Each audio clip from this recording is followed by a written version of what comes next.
So first என்ன பண்ணுங்கன்னா, இந்த கிளாஸ் பார்க்குறதுக்கு முன்னாடி லாஸ்ட் கிளாஸ் இருக்குல்ல, பேங்கிங் கிளாஸ், உங்கள் கிளாஸ் நோட்ஸ் எல்லாத்தையும் ரிவிஷன் பண்ணிவிட்டு இதை கண்டினியூ பண்ணுங்கள். ஏன்னா லாஸ்ட் கிளாஸோட கண்டினியூஷன் அது. ஓகேவா? ஸோ ஃபஸ்ட்டு இதுக்கு ஆன்சர் பண்ணி பார்க்கலாம். இந்த வார்த்தைக்கு என்ன மீனிங்? இதுக்கு கூட ஆப்போசிட் என்னது? டெப்டர்னா என்ன, கிரெடிட்டர்னா என்ன அர்த்தம்? யார் கடன் வாங்குறாங்களோ அவங்க டெப்டரா, யார் காசு தராங்களோ அவங்க கிரெடிட்டரா? எக்ஸாம்பிள் சொல்லலாமா? பேங்க்ன்றவங்க யார்? கிரெடிட்டர் தானே. எஸ், ஓரளவுக்கு தெரியும்ல. இது போதும், ஸ்டார்ட் பண்ணலாம். இப்போ நான் தான் வந்து ஒரு பெரிய கம்பெனி வச்சுக்கலாம். சி ஃபார் எக்ஸாம்பிள் ஒரு டாட்டா வச்சுக்கலாம். ஓகேவா? நான் வந்து டாடா கம்பெனி. ஸோ பெரிய கம்பெனி. நான் என்ன பண்ண போகிறேன்னா, ஒரு 3 பேங்க்கில் போயிட்டு கடன் வாங்க போகிறேன். ஃபார் எக்ஸாம்பிள் எஸ்பிஐ வச்சுக்கலாம். எஸ்பிஐட்டு கடை வாங்குறேன். அப்புறம் ஹெச்டிஎஃப்சியில் கடை வாங்குறேன். ஓகேவா? அப்புறம் ஐசிஐசி வச்சுக்கலாமா? ஐசிஐசி. நமக்கு வந்து கம்மி காசு தேவைப்படும், ஒரு பேங்க் போகும். ஸோ கார்பரேட் மாதிரி ஒரு பெரிய கம்பெனியில் என்ன பண்ணுவாங்க, அதுக்கான காசு நிறைய தேவைப்படும். நிறைய கம்பெனியில் நிறைய பேங்க்கில் கடை வாங்குவாங்க. ஸோ இந்த எக்ஸாம்பிளில் இந்த டாட்டான்றவங்க யார்? ஒரு கம்பெனியாக இருந்தாலும் கடை வாங்கினவங்க. அப்போ யார் அவங்க? டெப்டரா? நாங்கள் எழுதிக்குவா, டெப்ட் வாங்கினவங்க. So debtor. இவங்களாம் யார்? கடை கொடுத்தவங்களா? என்ன சொல்லலாம்? கிரெடிட்டர்னு சொல்லலாமா? இது பேசிக் உங்களுக்கு தெரியும், பட் இருந்தாலும் ரிவிஷன் பண்ணுறேன். அண்ட் இந்த கம்பெனி இருக்குல்ல, டாடா கம்பெனி நிறைய பேர் ஒர்க் பண்ணுவாங்களே, ஒர்க் பண்ணுறவங்க வரைஞ்சிக்கலாம். ஓகேவா? இவங்களாம் யார்? லேபர்ஸாக ஒர்க் பண்ணுறவங்க. லேபர்ஸ் மீன்ஸ் யார்? அந்த கம்பெனி டெவலப் ஆகிறதுக்கு இவங்க என்ன பண்ணுறாங்க?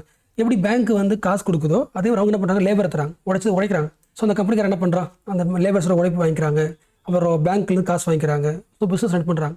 ஒருவேளை பிஸ்னஸ் என்ன பண்ணுறாங்கன்னா லாஸ் ஆகுது வச்சுக்கலாம், ரன் பண்ண முடியல. அதாவது லாஸ்ட் 10 மாதமோ இல்லை 12 மாதமோ ஒர்க் பண்ணுறவங்களுக்கு கூட சம்பளம் தர முடியல. அந்த அளவுக்கு வந்து அந்த கம்பெனி ஆகிடுச்சு, லாஸ் ஆகிடுச்சு. ஸோ ஒர்க் பண்ணுறவங்களுக்கு சம்பளம் தர முடியலன்னா கடை வாங்கினவங்களுக்கு தர முடியாதுன்னு. ஸோ அந்த கடை வாங்கினாங்களா டெப்டர், அதாவது டாடா கம்பெனி, அவங்க என்ன முடிவு பண்ணுறாங்கன்னா கோர்ட்டுக்கு போகலான்னு முடிவு பண்ணுறாங்க. ஸோ கோர்ட்டில் போய் என்ன சொல்கிறாங்கன்னா, எங்களால் இந்த பிஸ்னஸ் ரன் பண்ண முடியல, ஸோ நாங்கள் இன்வெஸ்ட் பண்ணோம் தான், பட் ஒர்க் அவுட் ஆகலை. நாங்கள் என்ன பண்ணலாம்னா இந்த கம்பெனியை விற்றுடுறோம், இந்த கம்பெனியை விற்றுட்டு எவ்வளோ காசு வருதோ அதை நாங்கள் பிரித்து கொடுத்துறோம்னு சொல்லிட்டு கோர்ட்டில் போயிட்டு ஃபைல் பண்ணி இதை ஒர்க்கை முடிப்பாங்க. இது வழக்கமாக நடக்கிறது. ஸோ இந்த மெத்தட் யாருக்கு சாதகமாக தெரியல? கடை வாங்கினவங்களும் சாதகமாக இருக்குது. அதாவது அவங்க பிஸ்னஸ் பண்ணுறாங்க, ஒர்க் அவுட் ஆகலைன்னா போயிட்டு கடைசி டைமில் எல்லாம் லாஸ் ஆகிடுச்சு, இவங்களுக்கு வந்து 10 மாதம் சம்பளம் தரல, 12 மாதம் சம்பளம் தரல, அந்த டைமில் கடைசி டைமில் போயிட்டு கோர்ட்டில் சொல்லி எங்களால் ஒன்றும் பண்ண முடியல, நாங்கள் கம்பெனி பண்ணுற வித்துன்னு சொல்லிட்டு பண்ணுறாங்களே. ஸோ டெப்டருக்கு சாதகமாக இருக்கே தவிர கிரெடிட்டருக்கு சாதகமாக இல்லை. ஸோ இந்த பிக்சர் என்ன பண்ணுறாங்கன்னா கவர்மெண்ட் மாற்றுது, ஒரு லா கொண்டு வருது. எல்லாருக்கும் தெரிஞ்சது தான், அடிக்கடி பேப்பரை பார்ப்பீங்க. இன்சால்வென்சி பேங்க்ரப்சி கோட்னு பார்த்துருப்பீங்க, ஞாபகம் இருக்கா? Bankruptcy code. ஸோ நீங்கள் பேப்பரில் சிம்பிளாக ஐபிசின்னு பார்த்துருப்பீங்க.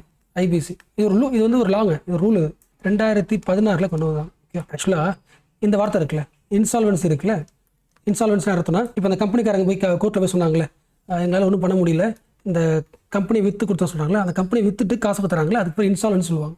ஓகே, ஸோ இப்போ நான் பார்க்க போகிறது இந்த கோடு வந்ததுக்கப்புறம் எப்படி கிரெடிட்டர்ஸ்க்கு யூஸ்ஃபுல்லாக அந்த சிஸ்டம் மாறுதுன்றதை பார்க்கலாம். இப்போ அகைன் வந்து அந்த பிக்சரை ஃபஸ்ட்லேருந்து வரையலாம். ஒரு டாட்டா கம்பெனியா, அதில் ஒர்க் பண்ணுற ஆளா? எஸ். இவங்களுக்கு கடன் கொடுத்தவங்க யார்? பேங்க் 1, 2, 3 எல்லா பேங்க்ஸ் வச்சுக்கலாம். ஒரு 3 பேங்க் இருக்குது. இவங்க யார்? கிரெடிட்டரா? ஓகே. இவர் யார்? டெப்டரா? இவங்க யார்? ஒர்க் பண்ணுறவங்களா, வேஜுக்கு ஒர்க் பண்ணுறவங்களா? இது என்னது? கோர்ட்டா? ஓகே.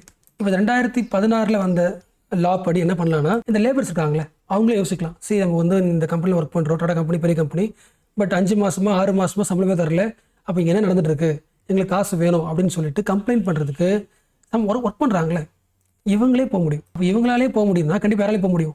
பேங்க்ஸாலே போக முடியல. எஸ். ஸோ பேங்க்ஸ்னால் யோசிக்கலாம், இல்லை கடைசி ஒரு 5 மாதமாக எதுவுமே வட்டி கட்டவே இல்லை, இந்த கம்பெனி உங்களுக்கு ரன் ஆகுதா இல்லையா, என்ன பண்ணலாம், ஃபைல் பண்ணலாம்னு சொல்லிட்டு அந்த ரிஸ்க் வர்றதுக்கு முன்னாடி என்ன பண்ண முடியும்? கோர்ட்டை அப்ரோச் பண்ண முடியும். மீனிங் புரிச்சா உங்களுக்கு? இந்த கம்பெனி இருக்கு, டாடா கம்பெனி, அவள் கடைசியாக தானே போகிறான், கடைசியாக போயிட்டு ஒன்றும் பண்ண முடியல, என்னோட கம்பெனி விற்றுருக்குன்னு சொன்னால் கடைசி டைமில் அது லாஸ்ட்டில் இருக்கும்போது அந்த கம்பெனி விற்றாங்க யாரும் வாங்க மாட்டாங்களே. அப்போ அதுக்கு முன்னாடியே கண்டுபிடிச்சி இவங்க கிரெடிட்டர்ஸ் போகிறாங்கன்னா இன்னும் கொஞ்சம் லாபம் கிடைக்கும்ல. அதான் பாயிண்ட். ஸோ இந்த லா படி முதல்ல இவங்க இருக்காங்களே, இந்த ஒர்க் பண்ணுறவங்களும் சரி, இல்லை காசு கொடுத்தாங்களே, இவங்களும் கோர்ட்டை போய் ஃபைல் பண்ண முடியும். ஆக்சுவலாக வந்து இந்த பேங்க்ஸ் இருக்காங்க, இந்த பேங்க்ஸ்க்கு நம்ம என்ன பேர் தரலாம்? கிரெடிட்டர்னு தரலாம், பட் இன்னும் அங்கே சொல்லலாம் ஃபினான்ஷியல் கிரெடிட்டர்னு சொல்லலாமா? கரெக்டாக. அதாவது காசை கொடுக்குற கிரெடிட்டர்ஸா யார்? பேங்க்ஸா?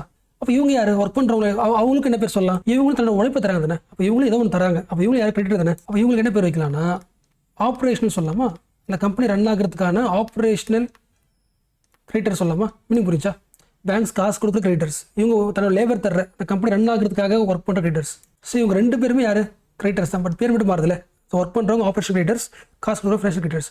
ஸோ கிரெடிட்டர்ஸ் போயிட்டு கோர்ட்டில் பண்ண முடியும், இந்த கம்பெனி சரியில்லை, இன்சால்வன்சி பண்ணலாம் அப்படின்னு சொல்லிட்டு ஃபைல் பண்ண முடியும். ஸோ கேஸ் ஃபைல் பண்ண உடனே ஃபஸ்ட்டு கோர்ட் என்ன பண்ணாதுன்னு நான் சொல்லிடுறேன். என்ன பண்ணாதுன்னா டேரெக்டாக அந்த கம்பெனி கிட்ட போயிட்டு கம்பெனியோட முதலாளி கூப்பிட்டு, இந்த மாதிரி உங்கள் கம்பெனி லாஸில் ரன் ஆகிட்டு இருக்கு, ஸோ பட் இவங்களுக்குலாம் நீங்கள் கடன் தரணும், உங்ககிட்ட இப்போதைக்கு எவ்வளோ பாக்கி இருக்குன்னு சொல்லுங்கள், அந்த காசை வந்து எல்லாருக்கும் பிரித்து கொடுத்துருங்க அப்படின்னு அந்த கம்பெனியோட முதலாளி கிட்ட கேட்காது. கோர்ட் என்ன பண்ணணும்னா ஒரு ஆள் அப்பாயிண்ட் பண்ணும், அதாவது இன்சால்வன்சி பண்ணுறதுக்கு. அதாவது அந்த கம்பெனி அனலைஸ் பண்ணி எவ்வளோ ப்ராஃபிட் இருக்குது, அப்புறம் இந்த கம்பெனி வந்து சுத்தமாக லாஸ் ஆக போகுதுன்னா அதை விற்கிறதுக்கு எல்லாத்தையும் பார்த்துக்கிறதுக்கு ஒரு ஆளை வந்து அப்பாயிண்ட் பண்ணும். ஸோ கேஸ் ஃபைல் பண்ணதுக்கப்புறம் இந்த ஒரு ஆள் இருக்க அப்பாயிண்ட் பண்ணுறாங்களே, இவர் தான் அந்த ஒட்டுமொத்த கம்பெனியோட மேனேஜ்மெண்ட்டே பார்த்துப்பார். ஸோ என்ன பண்ணுவார், இந்த கம்பெனியோட லாஸ்ட் 1 year 2 year எல்லா டாக்குமெண்ட்ஸையும் பார்ப்பார், அனலைஸ் பண்ணிவிட்டு உண்மையாகவே இந்த கம்பெனிக்கு இன்னும் அசட் எவ்வளோ இருக்குது, லாபம் எவ்வளோ இருக்குது, எவ்வளோ கடன் தரணும் அப்படின்னு அனலைஸ் பண்ணி முடிச்சுட்டு, ஃபார் எக்ஸாம்பிள் ஒரு 300 கோடி ரூபாய் கடன் இருக்குது இந்த கம்பெனியில். ஸோ பேங்க்கு அப்புறம் ஆப்ரேஷன் கிரியேட்டர்ஸ் எல்லாருக்கும் சேர்த்து 300 கோடி ரூபாய் கடன் தரணும். பட் காசு எவ்வளோ லாபம் அசட் எவ்வளோ இருக்குன்னா ஒரு 150 கோடி தான் அசட் இருக்குது வச்சுக்கலாம்.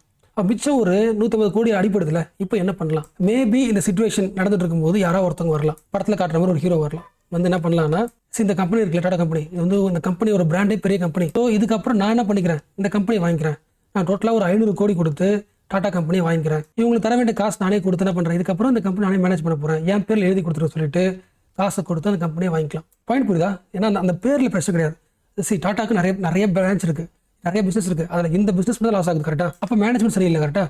ஸோ இந்த கம்பெனி நான் வாங்கிக்கிறேன், நான் வாங்கி என்ன பண்ணிக்கிறேன், மேனேஜ் பண்ணிக்க போகிறேன். ஒரு ஆள் வரலாம், 2 பேர் வரலாம், 3 பேர் வரலாம். ஸோ அப்போ அந்த 3 பேர் போட்டி போடுறாங்களோ, யார் நல்லா காசு தராங்களோ அவங்களுக்கு யார் பண்ணுவா, இந்த இருக்கார்ல ப்ரொஃபஷனல், இவர் அனலைஸ் பண்ணி யாருக்கிட்ட காசு கொடுத்தா இவங்களுக்கு லாபம் கிடைக்குமோ டிஸ்கஸ் பண்ணி முடிச்சுட்டு இந்த கம்பெனி என்ன பண்ணுவாங்க, வித்துருவாங்க. ஒருவேளை யாருமே முன்னாடி வரலன்னா இதுக்கப்புறம் இந்த கம்பெனி செயல்படாது. இங்கே ஒர்க் பண்ணுறாங்களே, இங்கே ஒர்க் பண்ணுறவங்களுக்கு இனிமேல் வேலை கிடையாது, எல்லாருக்கும் வீட்டுக்கு கிளம்பிடலாம். இந்த கம்பெனி என்ன பண்ண போகிறோம், நம்ம கம்ப்ளீட்டாக டிசால்வ் பண்ண போகிறோம். அதாவது அந்த இடத்த, அந்த இன்ஃப்ராஸ்ட்ரக்சரை, ஒரு கம்ப்யூட்டரை, பெஞ்சை எல்லாத்தையும் என்ன பண்ண போகிறோம், எல்லாத்தையும் விற்க போகிறோம். விற்றுட்டு வர்ற காசு இருக்குல்ல, அந்த காசை பிரித்து தர போகிறோம். இது கடைசியாக பண்ணுவாங்க. ஸோ இதுதான் வந்து சிம்பிள் ப்ராசஸ். பட் அகைன் அந்த லா என்ன சொல்லிச்சுன்றது ரிவிஷன் பண்ணலாம். ஸோ இன்சால்வென்சி பேங்க்ரப்சி கோட் 2016 படி அந்த லாவில் என்னெல்லாம் இருந்துச்சோ அதை அகைன் பார்க்கலாம். இந்த எக்ஸாம்பிள் டாட்டான்றவங்க யார், டெப்டரா? என்ன டெப்டர், கார்பரேட் டெப்டர் சொல்லலாமா? அதாவது ஒரு கம்பெனி மாதிரி ஒரு பிஸ்னஸ் ரன் பண்ணுற ஒரு ஆள். அதுவே டாட்டா மாதிரி இல்லாமல் அந்த கம்பெனியை வந்து ஒரு ஆள் தான் ரன் பண்ண வச்சுக்கலாம். ஒரே ஆள் அந்த பிஸ்னஸ் பண்ணுறாங்க, இல்லை 4-5 பேர் சேர்ந்து ஷேர் போட்டு பண்ணுறாங்கன்னா அது கார்பரேட் கிடையாது, கம்பெனி மாதிரி ரன் ஆகல. அப்போ அதுக்கு என்ன வைக்கலாம், நான் கார்பரேட் டெப்டர். ஸோ அதுக்கு அது வந்து பயங்கரமான கம்பெனி தான் கார்பரேட் டெப்டர். ஒரு 4-5 பேர் சும்மா ரன் பண்ணுறாங்க, பிஸ்னஸ் ரன் பண்ணுறாங்கன்னா அது நான் கார்பரேட். என்ன பாயிண்ட் சொல்ல வராங்கன்னா, இந்த கோட் இருக்குல்ல, இதெல்லாம் யாருக்கு பொருந்தும்னா எல்லாருக்கும் பொருந்தும். கார்பரேட் டெப்டர், அதுக்கு ஒரு கார்பரேட் மாதிரி கம்பெனி வந்து லாஸ் ஆச்சுன்னா கூட, காசு தரலாம் கூட கம்ப்ளைண்ட் பண்ண முடியும். நான் கார்பரேட் காரங்க கடன் வாங்கி ஒழுங்காக பண்ணலாம் கூட என்ன பண்ண முடியும், கேஸ் பண்ண முடியும். யார் கேஸ் பண்ணலாம், இதில் ஒர்க் பண்ணுற ஆப்ரேஷனல் கிரியேட்டர்ஸ். மீனிங் புரியுதா? ஆப்ரேஷன் கிரியேட்டர்ஸ்னா ஒர்க் பண்ணுறோம் வந்துருவாங்க. இந்த கம்பெனி ரன் ஆகிறதுக்கு ரா மெட்டீரியல்ஸ் தருவாங்களே, இன்புட் தருவாங்களே. ஃபார் எக்ஸாம்பிள் இது ஒரு பால் கம்பெனி இருந்துச்சுன்னா பால் தரவங்க இருப்பாங்க, அதை எடுத்து வரதெல்லாம் இருக்குல்ல.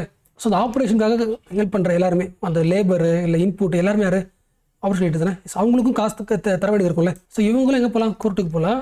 இல்லை பேங்க்ஸும் என்ன பண்ணலாம், கோர்ட்டுக்கு போகலாமா? எஸ். பேங்க்குக்கு பேர் என்னது, ஃபினான்ஷியல் கிரியேட்டர்ஸா? இந்த கோர்ட்டுக்கு என்ன பேர், NCLT. அகைன் எழுதுறேன், இந்த கோர்ட்டுக்கு என்ன பேருனா NCLTன்னு சிம்பிளாக சொல்லுவாங்க, national company law tribunal. Meaning புரிஞ்சுல உங்களுக்கு? ட்ரைபியூனல் அர்த்தம் ஒரு பிரச்சனை வந்துச்சுன்னா அதை பற்றி முடி தரதானே. ஸோ இது கோர்ட்டு மாதிரி நம்ம மைண்டில் வச்சுக்கிறோம். பட் அந்த வேலை என்ன பண்ணுறது, ஏதோ ஒரு இஷ்யூ வந்துச்சுன்னா சால்வ் பண்ணுறதுக்கான ஒரு அமைப்பு. ஸோ கம்பெனிஸ் லா சம்மந்தப்பட்ட ஒரு இஷ்யூஸை அனலைஸ் பண்ணுறதுக்கு NCLT இருக்காங்க கரெக்டாக. ஸோ ஒரு கார்பரேட் டெப்டாருக்கு வந்து காசு கட்டாமல் லாஸ் ஆக போகுது கம்பெனினா இங்கே தரலாம். ஓகேவா? அதுவே வந்து அந்த கம்பெனி ரன் பண்ணுறவங்க யார், ஒரு சிங்கிள் பிஸ்னஸாக இருக்காங்க, அது கார்பரேட்டாக இல்லாமல் இருக்காங்க, அது நான் கார்பரேட் வச்சுக்கலாம், இவங்க கடை வாங்குறாங்க வச்சுக்கலாம். இவங்களால இந்த பிஸ்னஸ் ரன் பண்ண முடியலாம், இவங்க மேலே ஃபைல் பண்ணுறதுக்கு எங்கே போகலாம், சேம் பிளேஸ் தான். பட் அந்த ட்ரைபுனலுக்குள்ள பேர் வேறு, DRTன்னு சொல்லுவாங்க, டெப்ட் ரெக்கவரி ட்ரைபுனல். மீனிங் புரிஞ்சுல? ஸோ நமக்கு ப்ராசஸ் எல்லாமே தெரியுங்க, ப்ராசஸ் நம்ம அப்படியே பார்த்தாச்சு. பட் பேர்லாம் மறந்துடும், அது அகைன் சொல்கிறேன். ஸோ டெப்டர் இருக்காங்களா, ஓகே. கிரியேட்டர் இருக்காங்களா, கிரியேட்டர் யார், ஆப்ரேஷன் கிரியேட்டர்ஸ் இருக்காங்க, ஃபினான்ஷியல் கிரியேட்டர் இருக்காங்களா. எங்கே போகலாம், திவாலாக போகுதுன்னா கோர்ட்டுக்கு போகலாமா? கோர்ட் 2 வகையான கோர்ட் இருக்குது. டெப்டர் வந்து கார்பரேட்டாக இருந்தாங்கன்னா நேஷனல் கம்பெனி லா ட்ரிபியூனல், அங்கே போயிட்டு கேஸ் ஃபைல் பண்ணலாம். அது நான் கார்பரேட்டாக இருந்தாங்கன்னா எங்கே போகலாம், டெப்ட் ரெக்கவரி ட்ரிபியூனல் போகலாம். என்ன கேஸ் ஃபைல் பண்ணணும், இன்சால்வென்சி. அதாவது இந்த கம்பெனி திவாலாக போகுது, பேங்க்ரப்சி ஆக போகுது. அப்போ என்ன பண்ணும், இதை எங்களுக்கு காசு தர வேண்டியது இருக்குது, இந்த கம்பெனியை வித்துட்டோ இல்லை ஏதோ டிஸ்கஸ் பண்ணி என்ன பண்ணணும், எங்களுக்கு காசு திருப்பி கொடுக்குன்னு சொல்லி பண்ணலாம், கேஸ் ஃபைல் பண்ணலாமா? அதுக்கு இந்த கோர்ட் என்ன பண்ணும், ஒரு ஆள் அப்பாயிண்ட் பண்ணுமா, அதை மேனேஜ்மெண்ட் பார்த்து விற்கிறதுக்கு. அவர் பேர் வந்து IP, அதாவது இன்சால்வென்சி ப்ரொஃபஷனல். இவர் இதுக்கே படிச்சிருப்பார். இவர் தான் கம்பெனியோட மேனேஜ்மெண்ட்டை பார்த்துக்கிட்டு எவ்வளோ காசு இருக்குது, எவ்வளோ திருப்பி தர வேண்டியது இருக்குது, அதை விற்றா எவ்வளோ காசு வரும், யாருக்கு விற்றாக லாபம் வரும்ன்றது எல்லாத்தையும் அனலைஸ் பண்ணி விற்கிற முடிவு எடுக்கிறது இவர் தான். அண்ட் ஆல்சோ கடைசியாக விற்கும் போது இந்த IP இருக்கார்ல, இவர் என்ன பண்ணுவாருன்னா, அந்த கிரியேட்டர்ஸ் இருக்காங்களே மேலே பார்த்தோம்ல, யார் அந்த ஆப்ரேஷன் கிரியேட்டர்ஸ், ஃபினான்ஷியல் கிரியேட்டர்ஸ், இவங்க எல்லாரும் ஒன்றா கூடுவாங்க. எல்லாரும் ஒன்றா கூப்பிட்டு ஒரு கமிட்டி போடுவாங்க, கமிட்டி ஆஃப் கிரியேட்டர்ஸ். இல்லை யார் இருப்பா, அந்த ஆப்ரேஷன் கிரியேட்டர்ஸும் இருப்பாங்க, ஃபினான்ஷியல் கிரியேட்டர்ஸும் இருப்பாங்க. இந்த கமிட்டியில் வந்து சொல்லுவார், அவர் இந்த மாதிரி ஒரு ஆள் வாங்க வந்திருக்காரு, இவர்கிட்ட வித்துடலாமா, இவர்கிட்ட விற்றா நல்ல லாபம் வரும் அப்படின்னு சொன்னதுக்கப்புறம் இந்த கம்ப்யூட்டர் கிரெடிட்ஸ்க்காங்கல்ல இவங்க முடிவு பண்ணுவாங்க. மெஜாரிட்டி பேர் என்ன சொல்கிறாங்களோ அதை என்ன பண்ணுவார், அக்செப்ட் பண்ணிக்கிட்டு அதை ஆரம்பிச்சிடுவார். ஸோ முடிஞ்ச அளவுக்கு ஃபஸ்ட்டு ஸ்டெப்பாக வேறு யார்கிட்டயாவது அந்த கம்பெனி வைக்க ட்ரை பண்ணுவாங்க. ஏன்னா ஆல்ரெடி இந்த கம்பெனி லெவலில் ஒர்க் பண்ணுறாங்க. கரெக்டாக இந்த கம்பெனி மூடிட்டா நிறைய பேருக்கு எம்ப்ளாய்மெண்ட் வந்து நிறைய பிரச்சனை ஆகிடும்ல. ஸோ மோஸ்ட்லி இந்த கம்பெனி வேறு யாராவது வாங்கிக்கிறாங்கன்னு ட்ரை பண்ணுவாங்க. ஒருவேளை மார்க்கெட்டில் யாரும் வாங்க வரல, ரொம்ப திவால் ஆகிடுச்சு, பேர் சுத்தமாக இல்லை அப்படின்னா மட்டும் தான் என்ன பண்ணுவாங்க, இந்த கம்பெனி என்ன பண்ணுவாங்க, டெமாலிஷ் பண்ணிட்டு அதாவது டிசால்வ் பண்ணுவாங்களா, எல்லா பொருளும் எடுத்து விற்று காசு வரது சமாளிப்பாங்களா. எஸ், ஆக்சுவலாக இந்த எல்லா ப்ராசஸும் இந்த ஐபிசி ப்ராசஸ் எல்லாமே கரெக்டாக ஒரு 330 நாளில் முடிஞ்சிடணும். 330 days. இதான் ஃபஸ்ட்டு முக்கியமான ரூல். ஒரு இன்சால்வன்சி ப்ரொஃபஷனல் நம்ம அப்பாயிண்ட் பண்ணியாச்சு, இந்த கம்பெனி சரியாக ஒர்க் ஆகலை அப்படின்னா அதை ஒட்டுமொத்த இன்சால்வன்சி ப்ராசஸ் பண்ணி முடிச்சு ஒரு ஆள்கிட்ட கொடுக்குறது, அந்த கடைக்காரங்களை எல்லா காசும் செட்டில் பண்ணுறது எல்லாமே 330 நாளுக்குள்ளே முடிச்சிடணும். அடுத்து யாருக்கிட்ட வைக்கணும் அப்படின்றத கமிட்டி ஆஃப் கிரெடிட்டர்ஸ் இருக்காங்களே அவங்ககிட்டையும் ஓட்டு போட்டு கன்ஃபார்ம் பண்ணிக்கணும். அது மூணாவது முக்கியமான பாயிண்ட். இதெல்லாம் அந்த லால இருக்குது. இன்சால்வன்சி பேக்ரவுண்ட்ஸ் பார்த்தோம்னா இது அதெல்லாமே இந்த முக்கியமான பாயிண்ட்ஸ். இந்த ஐபி இருக்கார்ல, இன்சால்வன்சி ப்ரொஃபஷனல், மேபி இவரு தப்பு பண்ணலாம் தானே, கரெக்டாக யார்ட்ட காசு வாங்கிட்டு. ஸோ இந்த ஐபியை இந்த இன்சால்வன்சி ப்ரொஃபஷனல் வந்து மானிட்டர் பண்ணுறதுக்கு insolvency bankruptcy board of India, insolvency bankruptcy board of இந்தியான்னு ஒரு போர்டு இருக்கும். அந்த போர்டு தான் இவரோட ஒர்க்கை பார்த்துட்டு இருக்கும். அண்ட் இவர் என்ன பண்ணுவார், இவர் தானே கம்பெனியோட அந்த ஒட்டுமொத்த மேனேஜ்மெண்ட்டையும் அனலைஸ் பண்ணுவார்ல. அனலைஸ் பண்ணிட்டு ஒரு முடிவு வருவார்ல, இந்த கம்பெனி கிட்ட இவ்வளோ தான் அசட் இருக்குது, இவ்வளோ கடன்கள் கட்ட வேண்டிய இருக்குன்னு ஒரு முடிவு பண்ணுறாருல. அதுக்கு பேர் இந்த ஐயூ, இன்ஃபர்மேஷன் யூட்டிலிட்டி. அதாவது அந்த கம்பெனி பற்றின எல்லா இன்ஃபர்மேஷனையும் ஒன்றா சேர்த்து கம்பைல் பண்ணி உருவாக்குறதுல அது இன்ஃபர்மேஷன் யூட்டிலிட்டி. அந்த கம்பெனி வாங்குறதுக்கு ஒரு ஆள் முடிவு பண்ணுறாருல, வாங்கிக்கலாம் நான் காசு கொடுத்து வாங்கிக்கிறேன் வராருல, அவங்க யாருன்னா பையர்ஸ். ஓகேவா, அகைன் சொல்கிறேன், அந்த ஐபி இருக்காருல்ல, இன்சால்வன்சி ப்ரொஃபஷனல், அவருக்கு இன்னொரு பேர் இருக்குது, ரெசல்யூஷன் ப்ரொஃபஷனல். என்ன காரணம், அவர் தான் முன் எடுக்கிறார், அது யாருக்கிட்ட தரலாம் அப்படின்றத கன்ஃபார்ம் பண்ணுறாங்களே, இன்னொரு பேர் வந்து ரெசல்யூஷன் ப்ரொஃபஷனல். நெக்ஸ்ட் முக்கியமான பாயிண்ட், யாருக்கிட்ட விற்கிறோன்றதை முடிவு பண்ணியாச்சு, வித்தாச்சு. ஃபார் எக்ஸாம்பிள் அந்த டாடா கம்பெனி வந்து ஒரு ஆள் வந்து ஒரு 400 கோடி வாங்கிற முடிவு பண்ணிட்டாரு.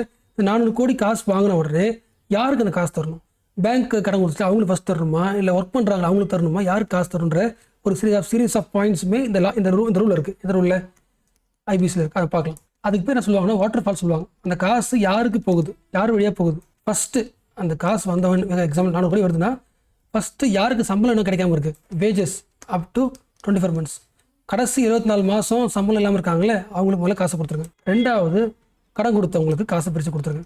மூணாவது கவர்மெண்ட் கட்ட வேண்டியதை டேக்ஸ் டியூஸ் ஏதாவது இருந்துச்சுன்னா அதை கொடுத்துருங்க. நாலாவது தான் அந்த கம்பெனி முதலாளிகளுக்கு ஏதாவது எக்ஸ்ட்ரா, ஃபார் எக்ஸாம்பிள் அந்த கம்பெனியோட டோட்டல் வேலை 300 வச்சுக்கலாம், ஆனால் எவ்வளோ விற்றுருக்காங்க 400 கோடிக்கா, 100 கூட எக்ஸ்ட்ரா வந்துருக்குல்ல, அப்போ அந்த கடைசியாக லாபம் இருந்துச்சுன்னா மிச்சம் இருக்கிறது ஓனர் வரும். ஸோ ஓனருக்கு நல்லா ஸ்டெப் தான். சரி, ஆக்சுவலாக ஒரு பாயிண்ட் மிஸ் பண்ணிட்டு இந்த 1 2 3 இவங்க எல்லாத்துக்கும் முன்னாடி ஃபஸ்ட்டு யாருக்கு சம்பளம் தரணும்னா இந்த ஒர்க் பண்ணாங்களே இன்சால்வன்சி ப்ரொஃபஷனல், அவர் தான் எல்லாமே பண்ணி கொடுத்தாரு.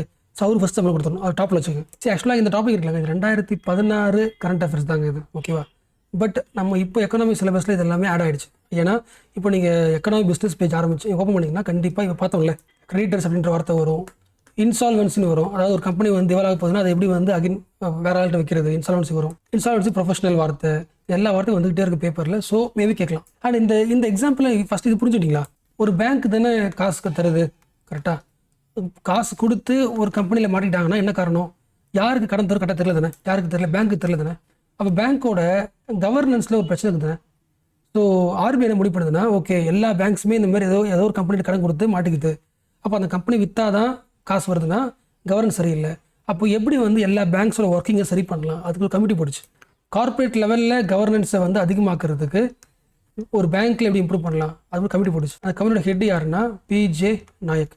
ஸோ நாயக் கமிட்டின்னு சொல்லுவாங்க. இந்த கமிட்டி என்ன சொல்லிச்சுன்னா சில முக்கியமான பாயிண்ட்ஸ் சொல்லிச்சு. இந்த பாயிண்ட்ஸ்லாம் ஃபாலோ பண்ணால் பேங்க்ஸ் வந்து சூப்பராக ஒர்க் ஆகும். ஃபஸ்ட்டு எந்த பேங்காக இருந்தாலும் அந்த பேங்க்கில் கவர்மெண்ட்டோட ஷேர்ஸ் இருக்குல்ல அது வந்து 50% கீழே தான் இருக்கணும். ஏன்னா 50% மேலே ஃபார் எக்ஸாம்பிள் 60% 70% கவர்மெண்ட் கிட்டே இருந்துச்சுன்னா அவன் சொல்கிறதா முடிவு மாதிரி இருக்கும். ஸோ கவர்மெண்ட் கிட்ட ஃபுல்லாக விட்டுற வேண்டாம். ஸோ கவர்மெண்ட் வந்து பேங்க்ஸில் ஷேர் இன்வெஸ்ட் பண்ணலாம், பட் 50% கீழே இருந்தால் மட்டும்தான் அவங்க முடிவு என்ன பண்ண தேவையில்லை, எடுக்க தேவையில்லை. அடுத்து அந்த பேங்க்ல ஒர்க் பண்ணுறாங்களே, ஹையர் லெவலில் ஒர்க் பண்ணுறாங்களே, ப்ரொஃபஷனலாக இருந்தால் மட்டும் அப்பாயிண்ட் பண்ணுங்க. ஜஸ்ட் லைக் யாராவது உங்களுக்கு பிடிச்ச போடாதீங்க. ஹை லெவல் ப்ரொஃபஷனலாக ஒர்க் பண்ணுறவங்களை மட்டும் அப்பாயிண்ட் பண்ணுங்க.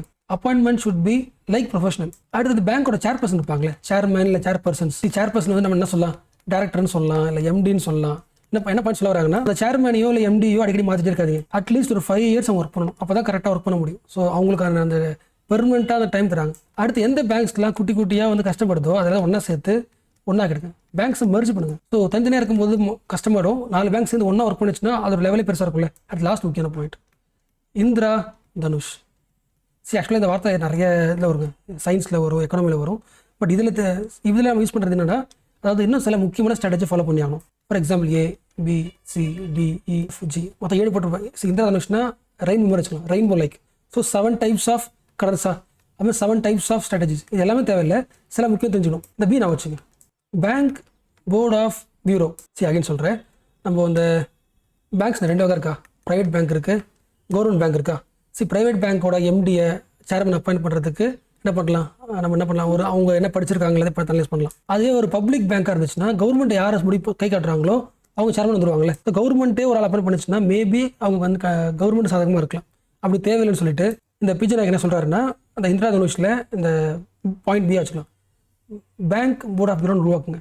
இந்த கமிட்டி தான் என்ன பண்ணணும்னா பப்ளிக் செக்டர் பேங்க்ஸ், கவர்மெண்ட் பேங்க்ஸில் யார் சேர்மனாக வரலாம் அப்படின்றத ஒரு ஆளை முடிவு பண்ணுறது இந்த பியூரோ கிட்ட விட்டுருங்க. So public sector banks and insurance, கவர்மெண்ட்டோட இன்சூரன்ஸ் கம்பெனிஸ், இதுக்கப்புறம் இவங்க எல்லாத்தோட சேர்பர்சன் எம்டிஸ் எல்லாரையுமே இந்த பேங்க் போர்டு தான் அப்பாயிண்ட் பண்ணும். ஸோ இந்த டாப்பிக்கோட ஆல்மோஸ்ட் பேங்கிங் முடிச்சாச்சு. இன்னும் ஒரு 3 கிளாஸ் இருக்குங்க, ஒன்று வந்து கரெக்டாக ஒரு 3 கிளாஸ் இருக்குது. அந்த 3 கிளாஸில் எக்கனாமி முடிஞ்சிடும். ஸோ எக்கனாமிக் கிளாஸ்க்கு வெயிட் பண்ணாதீங்க, ஆஸ் யூஷுவல் மற்ற கிளாஸில் பார்த்துட்டு இருக்கேன். நான் எப்படி இந்த வீக்கில் உங்களை அப்டேட் பண்ணிடுவேன். First as usual class notes, நான் பேசின எல்லா பாயிண்ட்ஸும் நோட்ஸ் எடுத்துக்கேன். அப்புறம் புக்கில் படிங்க. புக்கில் படிக்கும்போது நான் ஒரு டாபிக் நடத்தலைன்னா அது படிக்காதீங்க, ஓகேவா. என்கிட்ட மென்ஷனாக பண்ணுங்க, இந்த டேர்ம் நடத்தாமல் இருக்குது மென்ஷனாக பண்ணுங்க, தவிர நீங்களாக படிக்க வேண்டாம். ஏன்னா ஆல்மோஸ்ட் நான் கவர் பண்ணிடுவேன், இல்லை எம்சிக்கு சால்வ் பண்ணும்போது ஆட் பண்ணி விட்டுருவேன். ஸோ என்ன படிக்கிறோமோ அதை மட்டும் படிச்சிருங்க, அப்புறம் டெஸ்ட் எழுதிருங்க, சரியாக போயிடும். ஸோ டோட்டலாக 3 to 4 கிளாஸ் இருக்குன்னு முடிச்சிடுறேன்.